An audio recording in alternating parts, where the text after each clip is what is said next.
আজ 26শে ভাদ্র, 12ই সেপ্টেম্বর, ভাদ্র মাসের শেষ বৃহস্পতিবার। অবশ্যই তোমরা প্রত্যেকে সুন্দর করে ঘিয়ের প্রদীপ, ধূপ, দীপ, ধুনো জ্বালিয়ে পূজা করো। এবং সর্বশেষ বলবো, লক্ষ্মীর ব্রতে কথা বা পাঁচালিটা অবশ্যই পড়ো এবং 108 শতনাম যদি পড়তে পারো আরও ভালোভাবে। দেখো, আমি আমার গৃহ দেবতা মা লক্ষ্মীর পূজা অর্চনা আরাধনা করেছি, তোমাদের যৎ সামান্য দেখিয়ে দিলাম। তোমরাও অবশ্যই আজকে শেষ লক্ষ্মীবার, বড় লক্ষ্মীবার ভাদ্র মাসে, বুঝতেই পারছো ভাদ্র মাসে সকলেই ঘরে ঘরে বছরের যে লক্ষ্মী হয় সেই লক্ষ্মী পুজো করে। তোমরাও পুজো করো। দেবী দুর্গার আগমন তো হয়ে গেছে, আসছে মা দেবী দুর্গা।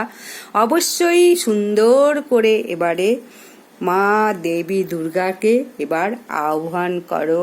আসছে ঘটকে, মানে দোলায় আসছে সমস্ত কিছু। দোলাতে দোলাতে ফল কিন্তু শুভ নয়, যাচ্ছেও ঘটকে, সেটারও ফল কিন্তু শুভ নয়। ঘটক মানে ঘোড়ায়, ঘোড়া মানে বুঝতে পারছো পুরো খরা, মানে বৃষ্টি হবে না, চাষবাস হবে না, শাস্ত্রে একথাই বলা হচ্ছে। তাই তোমাদের সমস্তটা জানিয়ে দিলাম। অবশ্যই আজকে বৃহস্পতিবার, এইটুকু তোমরা করো পূজা অর্চনা এবং লক্ষ্মীর ব্রতকথা পাঁচালি অবশ্যই পাঠ করো আজকের দিনে।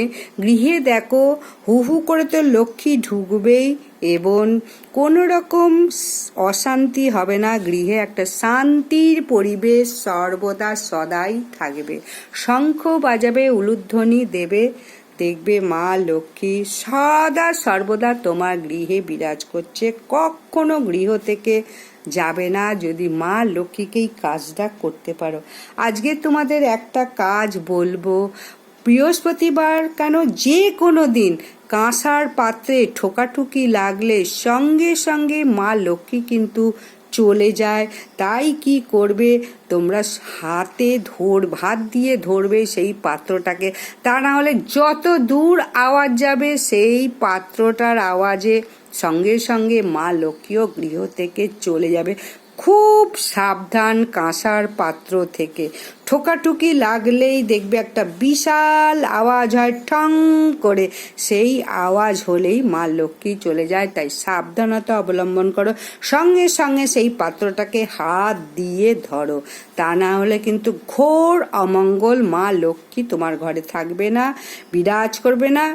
সঙ্গে সঙ্গে মা লক্ষ্মী হঠাৎই গৃহ থেকে চলে যাবে, তুমি বুঝতেও পারবে না কি ক্ষতিটা করলে, কি অমঙ্গল করলে, কি খারাপ কাজ করলে, তুমি বুঝতেও পারবে না। তাহলে আজকের মতো শেষ দশভুজা মা আপডেটকে অবশ্যই যদি ভালো লাগে লাইক সাবস্ক্রাইব বেশি বেশি করে শেয়ার করে দাও এবং আমার সাথে থাকো, পাশে থাকো, এই কামনা তোমাদের কাছে করব।